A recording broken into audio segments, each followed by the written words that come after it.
Pre-Calculus Probability and Statistics Unit, Lesson 9, Analyzing Data. So in this lesson, we first want to look at the general ideas about hypothesis testing and then look at two different tests, one for a difference in two population means and one for a goodness of fit test. Now, first of all, hypothesis testing is something that lets us take the information that's in a statistic and use it to make a decision about some hypothesis about a population parameter. So we always want to know about the population parameter, and our statistics has information about that. We're going to use that information and try to decide something about the parameter which we don't know. In order to do this, we need two statistical hypotheses. There's the null hypothesis, which we call H0, and again, that's the population will have some characteristic, and then the alternative is that they don't have that characteristic. So to decide, we're going to look at our value of a test statistic that we have. And now we know that if we took different samples, we would get different values because we would get different values from the population. So we know that there are different values of this test statistic. We're going to assume that the null hypothesis is true. Statisticians know something about the distribution of the values of that test statistic, and then we're going to look at our value. What's the probability that we get our value if the null hypothesis is true? If it has a very, very small probability, then that would mean we would believe that this is unlikely that it was true, but if this has a large value, then there's no reason to say that this isn't true. When we do this, there can be two types of mistakes. First of all, we can say that we reject H0, meaning we say this is false, and it turns out it's really true. Or we could say, well, we don't know if it's true, and then it really is false. The more serious of these is the first one because we're answering the exact opposite of what's the true. And you can only make one of these small. Like if I make this one small, this one gets bigger. If I make this one smaller, this one gets bigger. I can't make them both small. So we're going to choose to make alpha small by choosing it to be a small amount. Common values are 0.01 and 0.05, depending on how important it is that we don't make those type 1 errors. And then we're always going to use this rule. We're going to reject H0, meaning we're going to say this is false. If this p-value is too small, meaning it's smaller than our value, and we'll fail to reject if that p-value is bigger than value. So now we're going to look at two different tests that are available. So first of all, we want to look at a difference in two means. We have two populations, and for each one of those, the mean is appropriate measure. The sample mean has a sample variance of S1 squared, and the second one we get a sample mean of x bar 2 and a sample variance of S2 squared.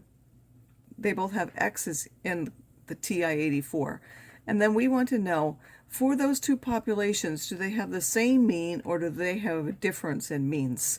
The test statistic for that is you take the difference in the means and then you need to divide by some measure of its variability.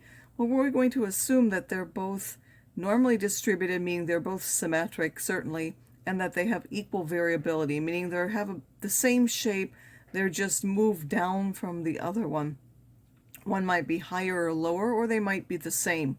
And then this S squared P is what's called a pooled measure then of that variance, so it puts both of the variability measures together since we're assuming that they're the same and gets one measure of variability, and then you have to multiply by 1 over n1 plus 1 over n2. And then we're going to reject if the p-value is too small. This is in the TI-83 or 84 under statistics test, the sample t-test, where you have to decide whether you have either data or statistics, meaning do you have the actual numbers or do you have the mean and the standard deviation given to you. And then you're either going to give variable columns or sample values. You can test whether they're different, less than, or bigger than. We're only going to look at different than, so we want to make sure this one is highlighted. And then we're going to pool ours because we're assuming that they have equal variability, so we're going to highlight the yes, and then you just hit enter.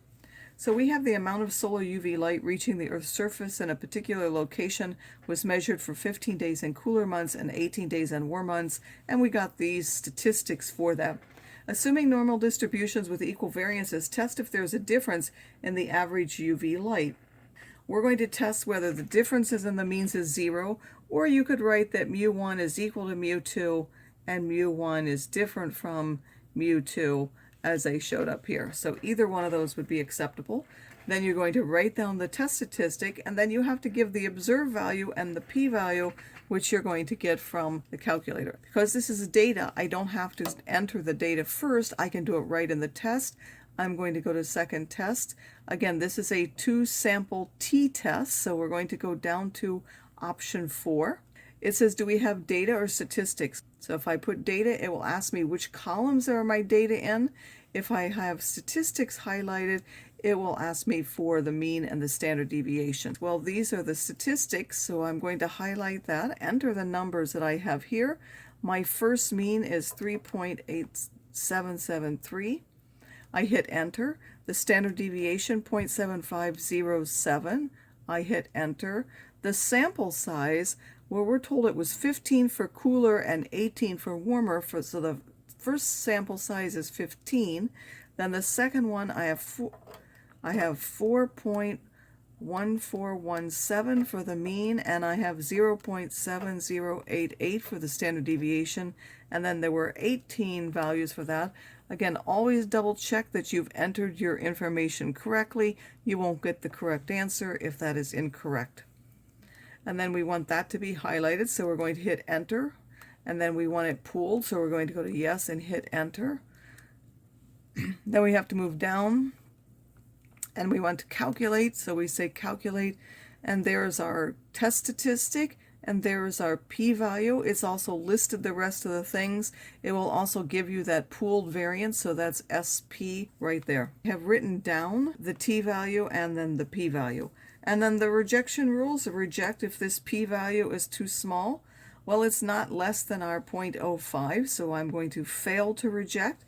If this were like 0.001, then I would write reject H0. And because we fail to reject, there's not enough evidence to conclude that there's a difference in the average UV light reaching the Earth's surface during the cooler and warmer months. We are writing that conclusion. You're either going to say there is or is not enough evidence to say that this is true. So if you reject H0, there is enough evidence to say that this one is true. If you fail to reject this hypothesis, there's not enough evidence to say that that's true. The second test that we're going to look at is called a chi-square goodness of fit test. There are really two, but they're actually the same test. So if we have k categories of a categorical variable, we can test what the proportions are. And we would say the proportion in the first one is a number, this proportion in the second one is a number, and so on by some theory. And then the alternative is always that at least one is different than what we have hypothesized. Then we're going to do what? We're going to look at the number that we observe in each category. So these are the numbers that we saw in each category. And then how many would we expect to be in a category? Well, we know from probability that if this is the probability of having something, then we simply need to multiply by the number of trials, or in this case, the sample size, to know how many we would expect to be in that category. So we're going to calculate the expected by taking n times each of those numbers. Then we're going to compare the observed and the expected. But if it's a very, very big number, because these are very, very different, then we would say that the proportions are different than those hypothesized. For this one, this is only in the TI-84s. It's not in the 83 or the 83 plus, but if you have an 84, you'll be able to do it directly. The others of you will have to calculate. Then you're going to do this. You're going to take the sum of the observed squared over E and then subtract n. It has k minus 1 degrees of freedom, and it has an approximate chi-square distribution. The expected count should all be more than 5. In fact, it's better if they're more than 10. This will also give a p-value if you have this option in your calculator. We can also do two-way tables and test of independence. When we looked at probability, we also wanted to see if two variables were independent. And now we can actually test for that with a statistic. You have variable 1 is independent of variable 2, or variable 1 is not independent of variable 2. In this case, the expected counts are calculated differently from here, so that's the only difference in the test. We have to take the ith row total times the jth column total and divide by n. And then we're still going to compare what we observe with what we expect. Again, someone has shown that this is what is expected if they're independent, and then we compare those, and we're going to look at a p-value. Now, everybody has this. These, the observed, are put into a matrix A, and the expected into a matrix B, which I'll explain. and then it will calculate this test statistics for you. Again, this one's called the chi-square test. This one's called the chi-square goodness of fit test, but they're both really the same. This one has k minus 1 degrees of freedom. This one has r minus 1 times c minus 1, where r and c are the rows and columns. So we have two examples here. It says in corn, purple kernels P are dominant over yellow, and smooth kernels are dominant over shrunken. An ear of corn has 400 kernels with the characteristics shown. So they took 400 kernels and looked at them, and they found 227 that were purple with smooth kernels, 83 that were purple with shrunken kernels, 68 that were yellow with smooth kernels, and 22 that were yellow and had shrunken kernels. And then there's some genetic theory that says as a result of a heterozygous cross, the proportion should be this. So we want to know, is the proportion of PM 9 out of 16, the proportion of this one 3 out of 16, is this one 3/16, and is this one 1/16? That's what we want to know by the theory. The alternative is at least one or different. The chi-square goodness of fit test is to take the difference between the observed and the expected and square that and divide by the expected, which again we would calculate as this. And if the null hypothesis is true, what are the expected frequencies? Again, we need to take 400, the total, and multiply it by each one of these numbers. Those are the expected counts. So now the value of the test statistic, we're going to take what? We're going to take the observed squared, divide by the expected. This number squared, divide by this. This squared, divide by this. This squared, divide by this. And finally, subtract the sample size, which is 400. So if you have to calculate it, that's your test statistic. If not, and you have the T84, you would go to Stat. You would go to Edit. And then you have to put your data in here. So I put my observed in the first column, which are these. I put my expected in the second column, and then I would go to Stat. I would go to Test. This happens to be, I'm going to go up. It's a chi-square goodness of fit test. So it says, are the observed in L1? Yes. Are the expected in L2? Yes. And then what are the degrees of freedom? Well, there are 4 categories. You have to take that and subtract 1. So you have to find the degrees of freedom and put it in there, highlight, calculate, and hit enter, and that will give you the same value, and it gives you this p-value. Now, those who have to calculate it yourself, I will tell you some way to get the p-value and explain that to you. So now reject H0 if the p-value is less than our alpha value, which is 0.05. This is not less than that, so we fail to reject, means we cannot conclude that the proportions are different from those which are specified. And again, you should try to use the words of the question when you write your conclusion. In the second one, it says a mathematics instructor wanted to know if a person's ability in math is independent of his or her interest in science. These are the counts that they got. And that we want to test for independence. We want to know, is the ability in math independent of their interest in science, or it's not independent? Again, we're going to calculate the expected and compare them. So now how do we calculate the expected? You have to add and find all of the totals, which I did and put here on this side.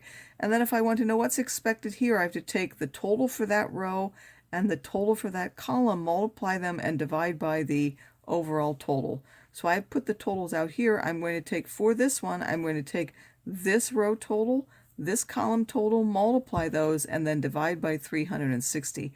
For this one, I'm going to take this row and this column, because that's what it's in, and divide by that. For this one, I would take this row, this column, and then divide by that. And I will calculate those expected counts. Once you've calculated them, now you're going to put them into matrix. So for all of you, your TI should have this. You're going to go to second matrix. You want to edit, so move over to edit. You're going to hit A, because that's where you're going to put them. You have to give the size. Well, this one is 3 rows and 3 columns, so you would change these numbers if it was a different size.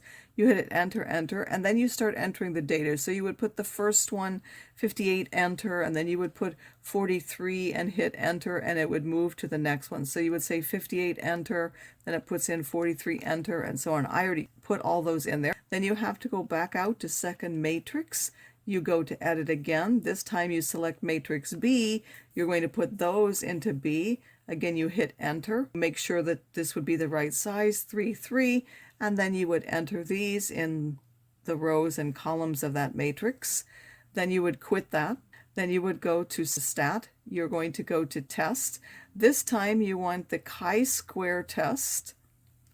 And it says, are they observed in A? Yes. The expected in B? Yes. You can change that, but that's where you typically put them. And then you want to calculate that. Again, it gives you the chi-square statistic, which would be squaring each of these and dividing by these. It has calculated that for you, and it gives you the p-value. The degrees of freedom are what? This one calculates the degrees of freedom. Again, it takes the number of rows and subtracts 1, the number of columns and subtracts 1, and then multiply those to get 4. You reject if the p-value is less than alpha. In this case, it is, so you reject this and conclude that the ability in math is not independent of their interest in science.